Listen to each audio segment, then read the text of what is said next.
Welcome everyone, Amy Yonkman here with Catchmark Learning Teacher Talk. Today I'm talking with Mellissa Beda. Hello. Hello.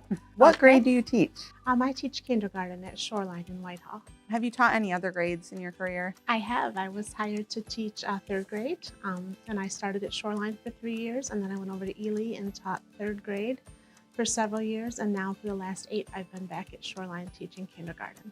So how long have you been teaching in total? A long time. Gotta add up all those numbers well, now. probably 22 years now, because I did have a long-term sub outside of Grand Rapids for a while before I moved to Whitehall. And why did you become a teacher? At the time I was working a different job, and I was doing some volunteer work at a church that I was going to, and I was teaching Sunday school and working with kids, and I wasn't really happy at the job, that I was working, and I started to do some reading about a program at Grand Valley State University. I already had an undergraduate degree, and then I read about this program at GVSU where I could earn my teaching certification and my master's degree at the same time. So I enrolled in that program, and then that's how I became a teacher. And what is your favorite part of teaching? Oh heavens, kids. I mean, everybody says kids, but kids. Yeah. Yep. Yep. Yep. And what inspires you? A lot of inspiration, I think, is just coming from other teachers. When you have the opportunity to work in a school for a long time, you meet a lot of incredible human beings, people that do things that I think would blow the minds of a lot of people, Yeah. The kinds of things that teachers are willing to do for kids. A lot of things that teachers do are not what teachers are trained to do. They do a lot of additional things. So, I think the biggest inspiration I get is from coworkers and watching other people in the profession. If you could pass on any wisdom to your students, what would you share with them?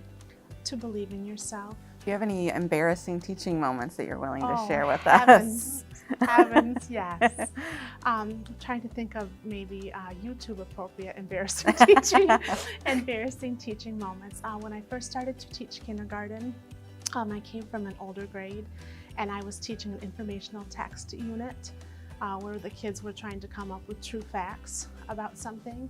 And so I was trying to incorporate kindergarten topics with this informational text unit. And so our topic was reindeer, and we did a topic, about caribou, and we learned about the history of the reindeer. So the kids were all working together to make their informational text writing.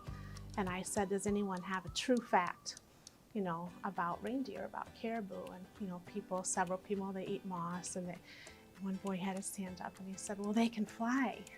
And I said, well, no, honey, we're looking for true facts. How do you think your students will remember you in your class? I think one of the things that's neat about teaching is there's an anonymity to it. I don't really get to pick who I make an impact on, and I don't really get to pick, which students make an impact on me. As a teacher, you always hope that people remember first and foremost that you were kind. I can't think of anything other, that person, was kind and that they were helpful. Mm-hmm.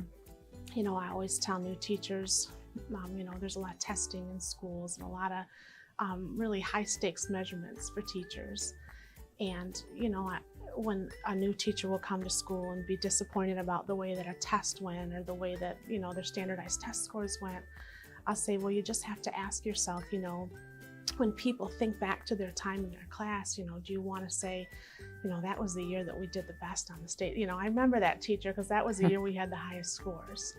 Nobody wants that. I mean, everybody wants to be remembered, that was the teacher that was kind. That was the teacher that went the extra mile and, really tried to help us and really cared about us. Mm-hmm. All right. Thank you for tuning in. Thank you, Mellissa Beda, for chatting with me. Again, Amy Yonkman, Catchmark Learning. Make sure to subscribe to keep up with our future series.